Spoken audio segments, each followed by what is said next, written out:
Crime Stories with Nancy Grace. In the last hours, will there finally be justice for a gorgeous young co-ed? KRISTIN Smart. I'm Nancy Grace. This is Crime Stories. Thank you for being with us here at Fox Nation and Sirius XM 111. First of all, take a listen to what KRISTIN's mom told me. We didn't know the first day. We didn't know the second day. We didn't know the third day because Cal Poly did not take a request from her friends to look for her. So by the time Monday evening came around, which was, she disappeared Friday night, we didn't hear anything till Monday evening. And we got a call from the campus if we knew where she was. And, I think every parent will tell you, you have a gut reaction when you know something's not right. And someone calling you out of the blue and saying, do you know where your daughter is? And she's 200 miles away. Once again, just going back to there. And I think it's as you referenced that it comes back. It just always comes back. And whenever you hear about a missing child, you relive it for that family as well. Can you imagine your daughter going missing, a co-ed, 200 miles away at school? You spend your whole life planning, thinking, dreaming, praying, pouring all your love, all your energy, all your money, your thoughts to somehow help your child do better in life than maybe you have done. And you finally get them to school, to college. And then you get the call. Do you know where your daughter is? From the college. Take a listen to what KRISTIN's dad told me. And that was very disappointing. Anyway, after that and after looking for her and she wasn't appearing, and they had found her purse and her belongings in the room. She had not taken those things with her. It was real apparent that something had happened to her. So it's a nightmare, like my wife had mentioned. I spent a lot of weeks down there, in fact, the whole summer, looking for my daughter, and I think I could have been a tour director for San Luis Obispo County. And just, a lot of heartache from it. And as my wife had mentioned, when we hear about other people who have lost a child and they're looking for their child, our hearts go out to them.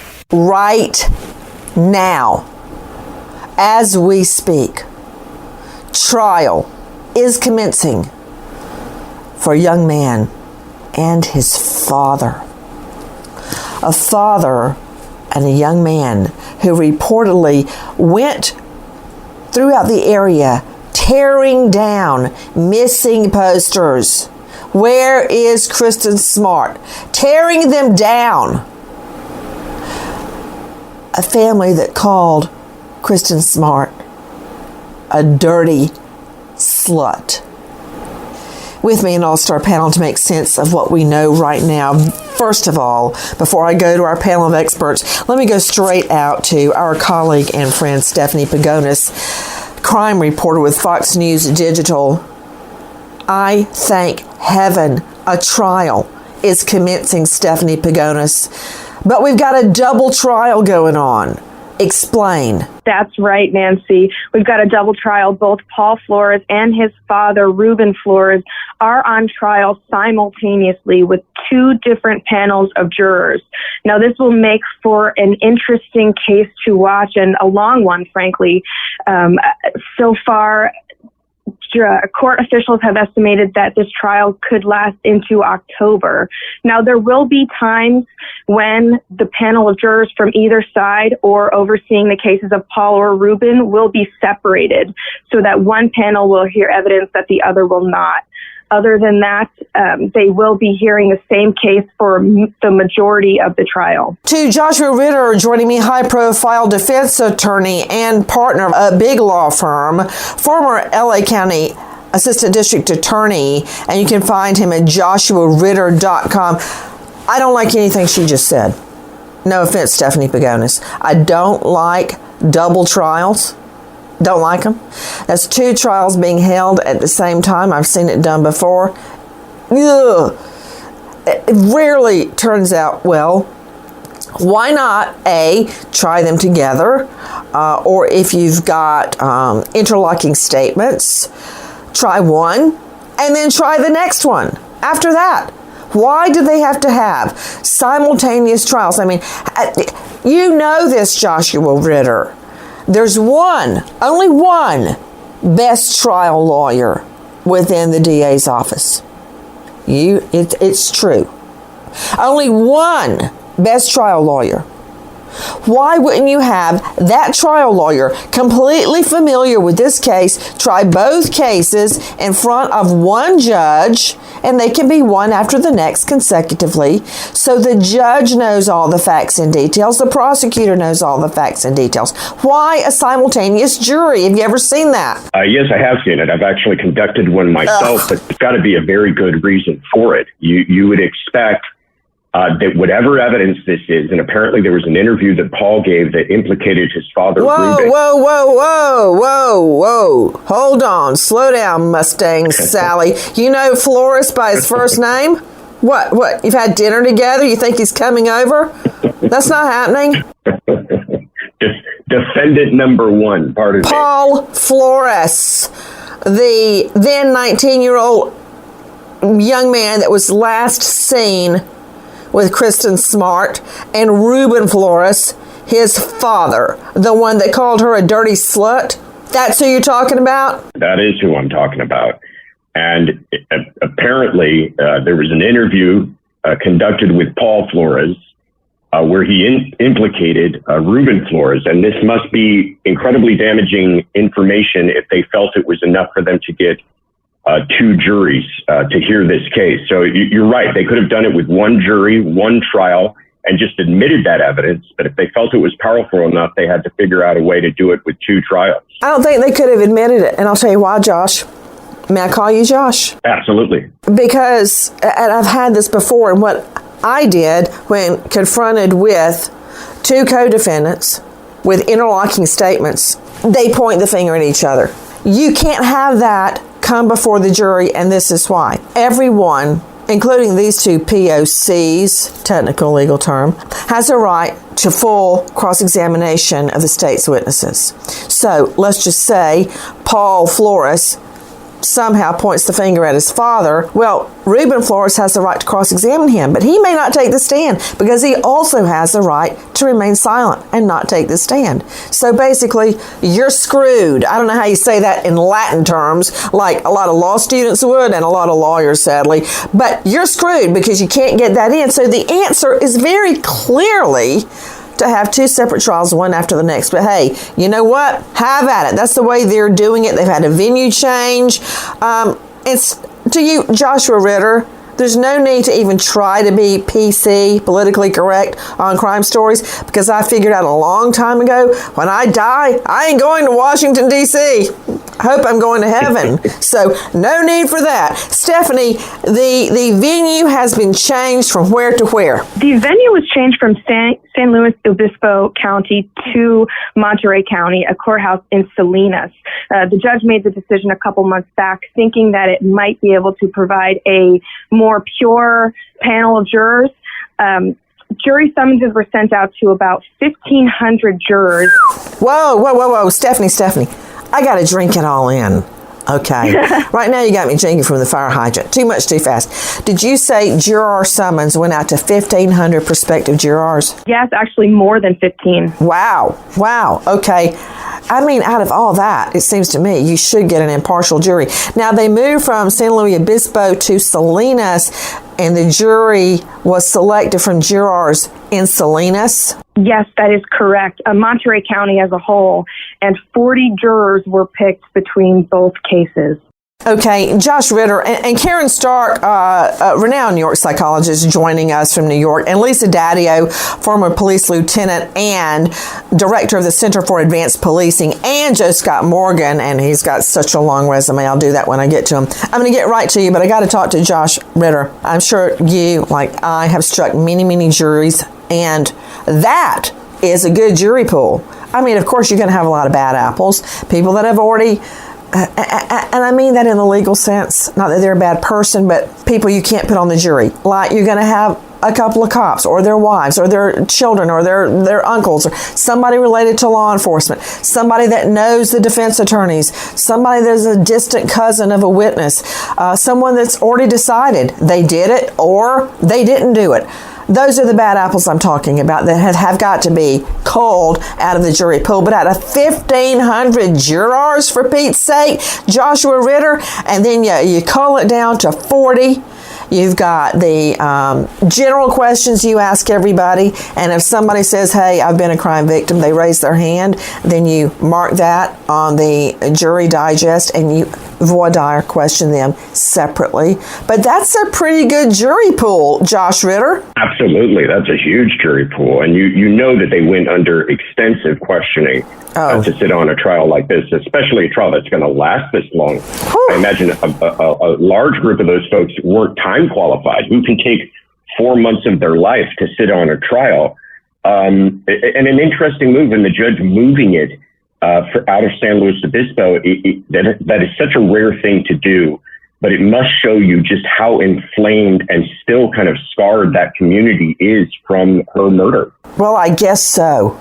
I hate change of venues, but I think it's best in this case, as in many other cases, whether I like it or not, having to drag off to a distant jurisdiction to try a case. I wouldn't like that. But for the sake of a potential conviction, you've got to change venue. You have to. You just got to relocate. The prosecutors and the defense, there's really no question about it. If you want to preserve a conviction on appeal, or if you really want a change of venue for the defense, then you've got to take that bitter pill and swallow.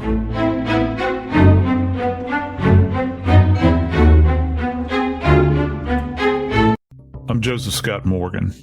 I was the youngest medical legal death investigator in the country. I started my career on the mean streets of New Orleans and finished up as a senior investigator with the Fulton County Medical Examiner's Office in Atlanta. The first time I ever made a death notification, I knew after that moment that I was going to try to be as compassionate as I possibly could. When families are rocked by death, the only thing they really want are answers. They ask how, where, sometimes why. They have no understanding. And for me, I would have to give voice to those things, to describe them, to make them make sense, if you will. When all is said and done, I was their advocate. I was the voice of the dead. I speak for those that can no longer speak for themselves.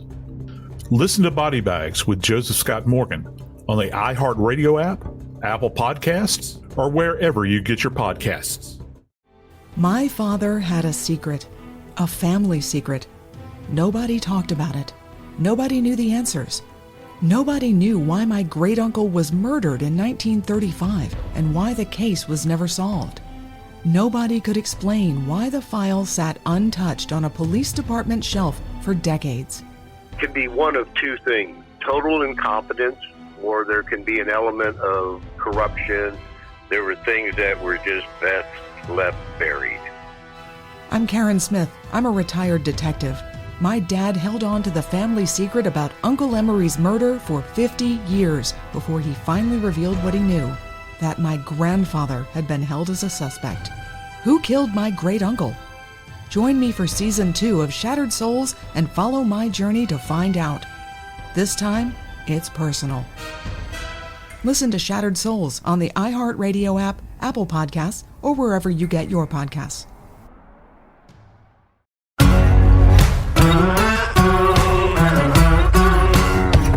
Crime Stories with Nancy Grace.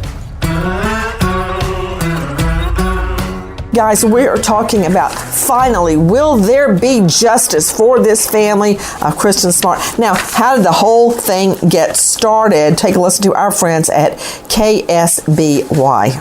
With shovels in hand, investigators dug underneath Ruben Flores' Arroyo Grande home and at specific locations in the backyard. A neighbor sent me this video showing a part of the excavation site. I mean, it's really nice to see that they're finally making moves on it. You know, it's taken so long for them to dig up this backyard. You could see deputies camped out near the house, going underneath the deck at 2 entry points with shovels. A panel of this lattice wall was removed to get underneath the house. These areas were extensively searched with cadaver dogs and ground-penetrating radar Monday and Tuesday. Crews also moved this blue pop-up tent to another section of the backyard, where they dug for about an hour. Thick foliage around the property made it difficult to see the activity.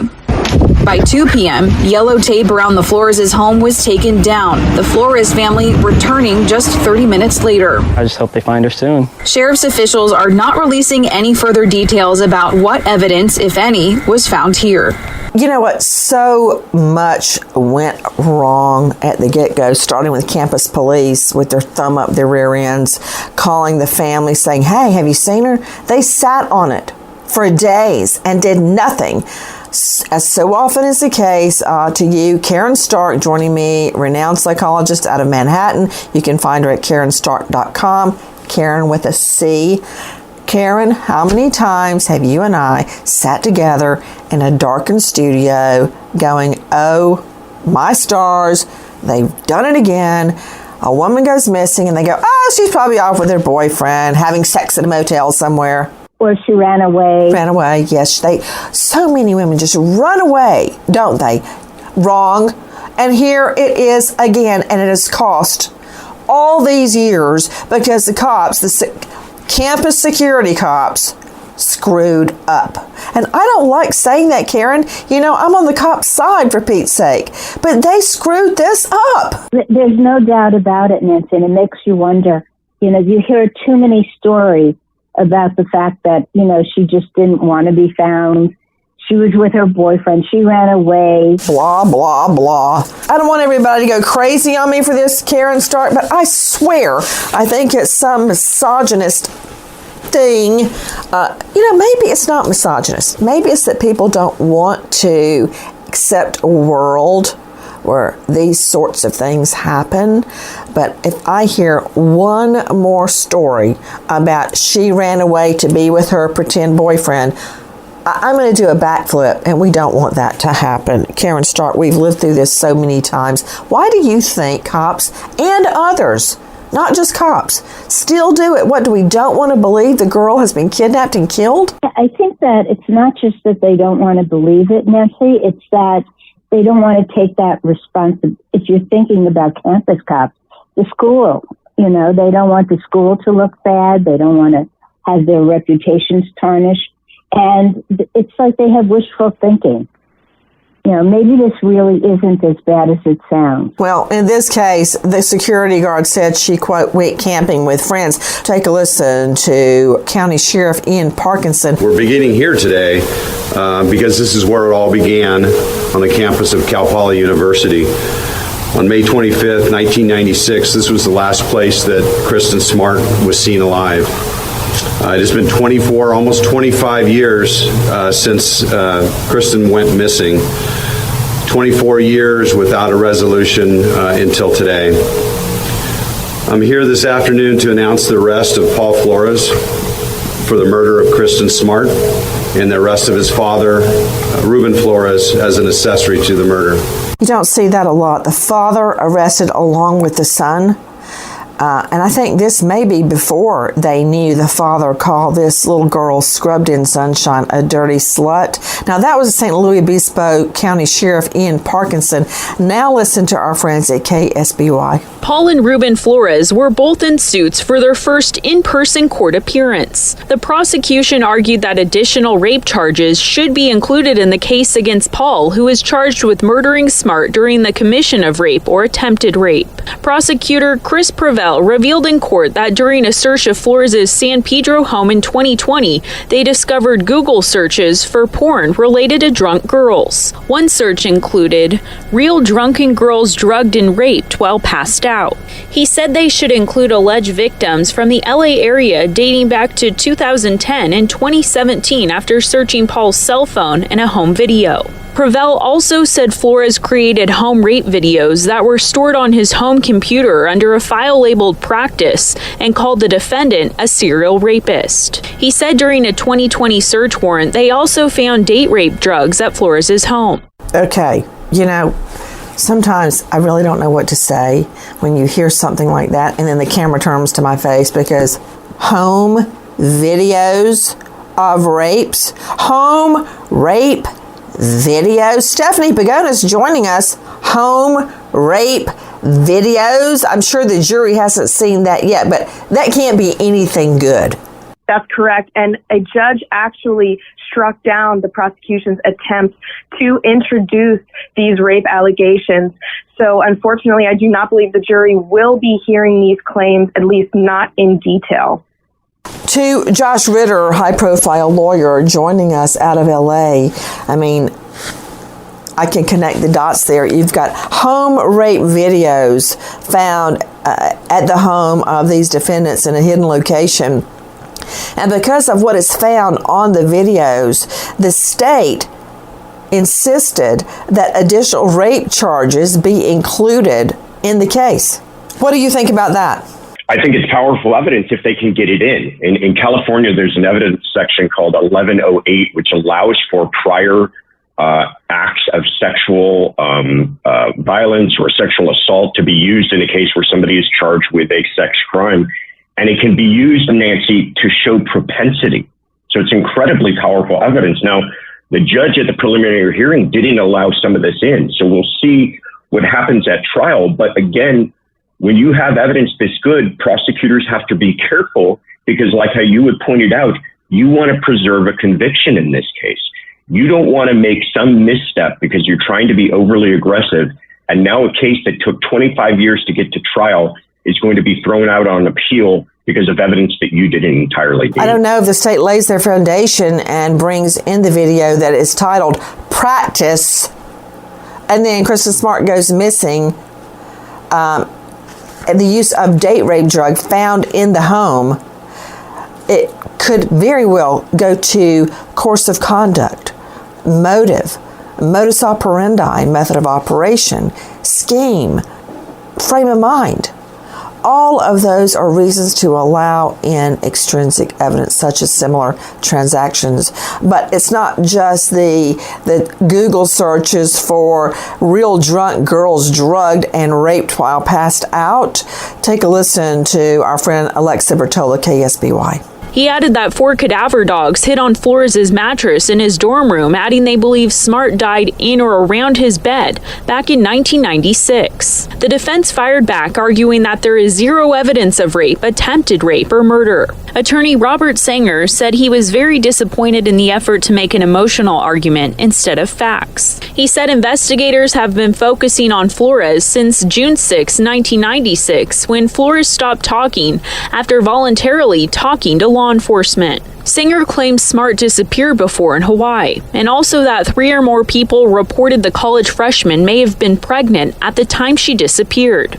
The judge ruled that there would be a spillover effect into the current case, which he said has little to no evidence of rape or attempted rape, so the motion to add new rape charges was denied. Joining me right now, Professor of Forensics, Jacksonville State University, author of Blood Beneath My Feet on Amazon, and star of a new hit series, Body Bags, with Joe Scott Morgan.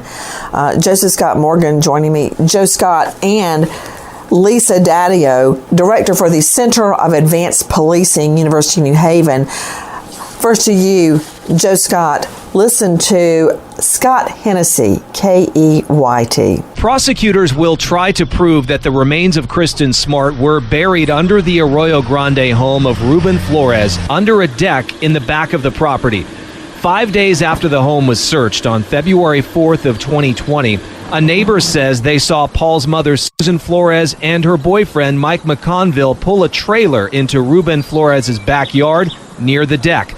A longtime renter at the home on White Court says the space underneath that deck was always locked. Authorities returned to search the entire property on March 15th. An archaeologist used ground-penetrating radar under the deck. The documents say the data showed a large 4 by 6 foot anomaly. The experts said they found a major disturbance. Prosecutors argue this is the exact scenario where someone would dig the hole, put in the body, re-excavate the hole to remove the body, then fill it back in once the body has been removed. The document states samples tested positive for human blood in the area. To Joe Scott Morgan joining us, ground penetrating radar. It's a wonderful thing.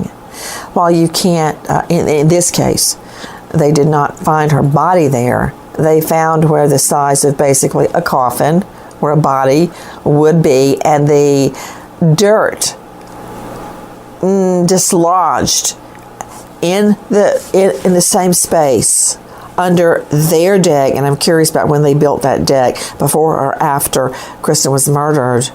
That's very powerful evidence. I assume both you and Lisa Daddio have worked with ground penetrating radar. It's amazing. It looks like one of those things you see people on the beach going along with, and they're looking for metal, like rings or money in the sand. Kind of looks like that. Yeah, it does, and it is a powerful tool. To go back out and try first off to locate bodies if they are there. But this is kind of interesting, Nancy. This is actually an area within forensic anthropology and excavation that's referred to as forensic taphonomy. Forensic what? Taphonomy. And so the idea is that, the soil has a natural appearance. Like if it's undisturbed, it's tightly packed. Maybe somebody hadn't put a shovel of dirt in years and years and years and years. And the soil has a normal resting position. Okay. But when you begin to turn soil in a particular area, it will have, to the naked eye sometimes, just as a bird's eye view, it'll have a disturbed appearance. Other times you won't appreciate that. But what this ground penetrating radar shows and demonstrates, you can actually pass over this area and you'll see kind of a distinctive outline compared to the rest of the surrounding area. And you can kind of hypothesize, I guess, that there is, or speculate that there was, that this within a certain scientific certainty fits a particular profile for where a body or some other object the size of a body may have rested. And this is even further bolstered by scientific confirmation that you got human blood there. And, it's a great, strong, circumstantial kind of piece of evidence. You know how I describe it? Lisa Daddio joining us, director for the Center for Advanced Policing, University, New Haven. Lisa, I've described it before as white paper that you put into a Xerox machine or to a fax machine, and it's perfectly pristine, flat, white. And then take about 10 pieces of that same paper and crumble it up and lay it on top. And on top of that, put some more pristine, white, unbent paper. That's what it looks like. You can tell, you can see on the ground penetrating radar where the soil is completely different from the soil around it. The other soil is settled in layers, compacted, and then you see very clearly disturbed soil. It's very apparent that something had been placed there. Somebody dug up something there. Oh, absolutely, Nancy. And it's something that's utilized a lot of times when, investigators are searching for bodies, because you can see where there's been a disruption of soil. And, as previously stated, you can see the size of it, which would be consistent, especially in this case, with it being a body. And of course, what helped obviously was the discovery of blood that tested, positive basically for being human. And so if it wasn't her, well, then whose was it? And another question, Lisa Daddio, just a common sense question, and I would put it to the jury in that opening statement. Why the hay Because you can't argue with, say, an X-ray, which is what GPR is, ground penetrating radar. Right. Why in the world would they go under their deck, their locked deck, the door to go under it, it's all locked, you can't get in there. Why would you go under the deck and dig up dirt and then smooth it over on top? Why? Just curious. It makes no sense, Nancy. I mean, makes perfect sense to me, Daddy-O, because they hid her body there and then they moved it. It makes perfect sense to me. For that part of it, for a normal person, it makes no sense. But if you're trying to hide a crime, it makes perfect sense.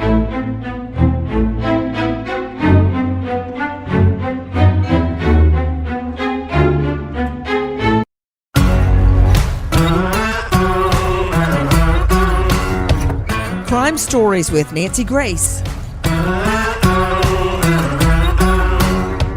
Listen to this, everybody. You better sit down or maybe lay down for this one. Take a listen to Megan Healy, KSBY. Less than 24 hours after posting bail, Ruben Flores is hit with a lawsuit filed Thursday morning on behalf of the Smart family. Civil attorney James Murphy filed an intentional infliction of emotional distress lawsuit, saying there is compelling evidence Ruben and Susan Flores and Susan's boyfriend, quote, worked through the night under the cover of darkness to remove the remains of KRISTIN Smart to avoid having those remains at 710 White Court in the event of an additional search of the property. And we have information that the contents of that gravesite was then offloaded in some manner to another location. He alleges that KRISTIN's remains were removed from Ruben's property and scattered in the Wasna area after the San Luis Obispo County Sheriff's Office served search warrants at the Flores' home on February 5th, 2020. The civil lawsuit is based upon the fact that biological materials were found in the ground in a hole adjacent to the wall of Ruben Flores' house and under his deck. Joe Scott Morgan, translate, please. Biological matter found. Yeah, and what this is going to be, Nancy, is, well, to be quite frank with you, decompositional remnant of the body that's been left behind. And, you know, I don't think necessarily anything related to a skeletal issue, but you know, anything that may be related to fluid. Well, yeah, fluid, but also I think probably any of the soft tissues. You know, we're talking about skin, potentially, you know, obviously muscle and certainly organ, and it does liquefy. And you know that's kind of a saving grace here, I think. You know, when you begin to look at it, because to this point we don't have any evidence of KRISTIN. Period. Why couldn't they do DNA analysis on it? I think that it would probably be too degraded. In soil. Yeah, it would be, because there'll be a lot of cross-contamination. I think one of the issues here, though, if they could ever, and when they're saying scattered, I don't know what that means. Are you talking about that her remains have been rendered down after she was removed? Or does that mean that the body was to a point, and again, graphic here, where you could literally pull the bones apart, what remained, and they scattered that. They have some kind of information they're intimating here, and I find that kind of interesting.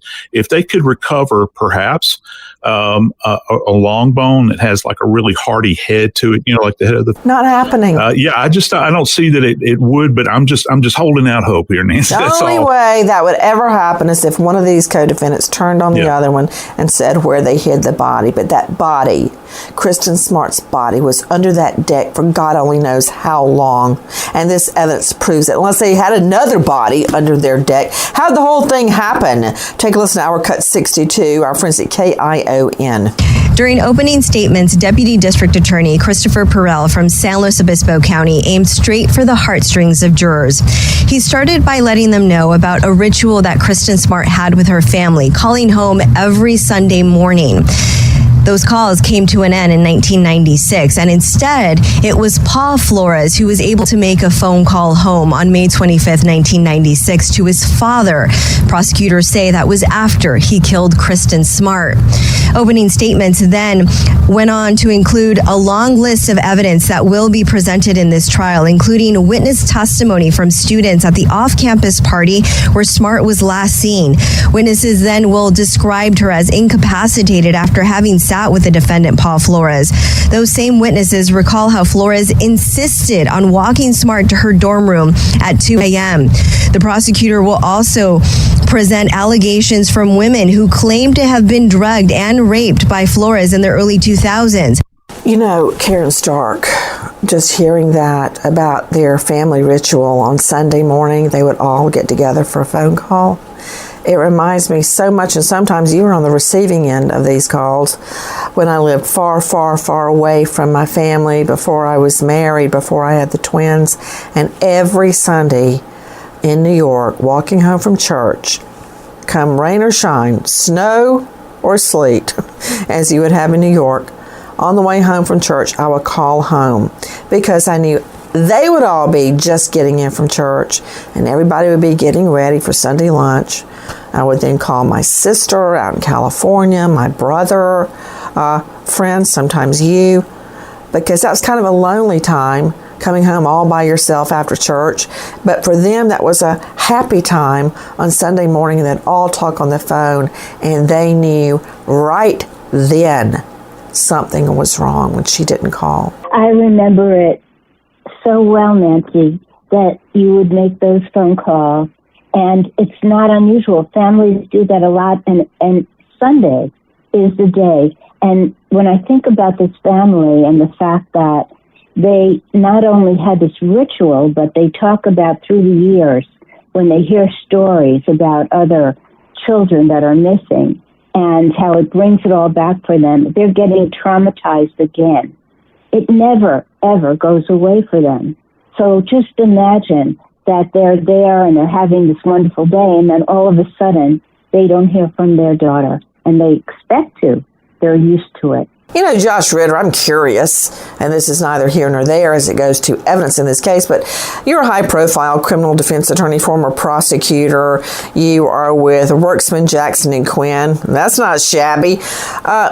Josh, what do you do as a defense attorney when evidence like that comes out, and you're sitting there by your defendant, the killer, and the jury looks over at you? I mean, do you tense up? Do you clench your teeth or anything else while everybody's looking at you? Yeah, it's an incredibly tense moment in court. It's hard to sit through moments like that. It's hard to keep your eyes dry. I don't care what side of the table you're sitting on, to hear about the loss and continued pain that this family has suffered. As the defense, I don't know what the plan is. I think the plan is to just highlight the fact that there is no direct physical evidence to point towards their client and just continue to pound the table with that idea. But for the prosecution, this is going to become a death by 1,000 cuts. All these little pieces of circumstantial evidence, they're going to begin to build up and build up and build up and tear down any kind of reasonable doubt that those jurors might have. To Stephanie Pagonis, crime reporter with Fox News Digital, could you walk us through, for anyone that doesn't know, what happened to KRISTIN Smart, this gorgeous, brilliant, all A, scrubbed in sunshine girl? She goes to Cal Polytechnic State University in St. Louis Obispo, and that night, what happened? Yes, Nancy. So she was a freshman at Cal Poly. She was 19 years old. She had attended a frat party, or I believe it was an unofficial frat party, we should say, near Cal Poly campus. Witnesses and friends who were at the party with her said she had a bit to drink. Now, I'm not sure how much that will play into the case here, but witnesses have said that Smart left the party with 3 fellow students, one of whom was Paul Flores. 2 of the others then left the pair. Before they reached KRISTIN Smart's dorm, they walked back to their own residences. Paul Flores told police he claimed he dropped her off on campus near the intersection of Grand Avenue and Perimeter Road, but Smart was never spotted after that. And then, of course, we have the standard, tried and true, blame the victim strategy going on in our Cut 60. Take a listen to our friends at KEYT. Then it was time for defense attorney Robert Sanger to respond in his opening statements. He said that although this is a tragic situation, there is, quote, no evidence what happened to her. Sanger explaining he'll show Smart was engaged in at-risk behavior, also had a history of lying. He also said Flores has been the victim of a concerted media campaign from the very start to paint him as the killer. Sanger also added that law enforcement has no case resorting, to using sting operations several times throughout the many years that have gone by. He also questioned the credentials and the accuracy of the forensic experts the prosecution intends to testify, including dog handlers and soil scientists. Also says that evidence will not support supposed timelines the prosecution will present. Sanger ended up by saying to the jurors, quote, "I am going to ask you to find Paul Flores not guilty." Well, you may ask for it, but I pray to God you don't get it. Why? Because of lies. Talking about someone lying, other than blaming KRISTIN Smart for at-risk behavior, their words, not mine, for going to a party. I want you to take a listen to our cut 51, our friends at KTLA. Listen. Investigators say damning evidence was found at both, including blood evidence and clothing fibers underneath Ruben's back porch, showing that Smart had once been buried there. Forensic physical evidence was located. And yes, we believe it's linked to KRISTIN. Last spring, Paul was arrested at a San Pedro home where he's lived since 2011 for Smart's murder. It happens to be that he's been lying to us. Then it's really gonna, it's gonna make me feel stupid, because he said he didn't. His father was also arrested for accessory in Smart's disappearance. Now, 26 years later, Paul Flores and his father are set to stand trial. Take a listen to our cut 58, our friends at CBS Sacramento. Up first, Chris Purvell, an assistant district attorney who told the jury point blank the evidence will show KRISTIN was murdered by Paul Flores. He took the jury back 26 years to 1996. The iPhone didn't exist. Bill Clinton was the president, and since then, he said, quote, "A lot has changed." What has not changed since 1996, Purvell explained, was what he called Flores's predatory behavior towards women. Into the courthouse for his son and his own opening statements, Ruben Flores. Attorneys for the Flores father and son duo told the jury there's no body, no physical evidence, and no forensic evidence that linked Paul to KRISTIN's disappearance. Paul left her at the dorms, his attorney said, and asked the jury to focus on the evidence, or what he described as, quote, sort of evidence. Right now, this trial underway. We wait as justice unfolds. Nancy Grace, Crime Story, signing off. Goodbye, friend.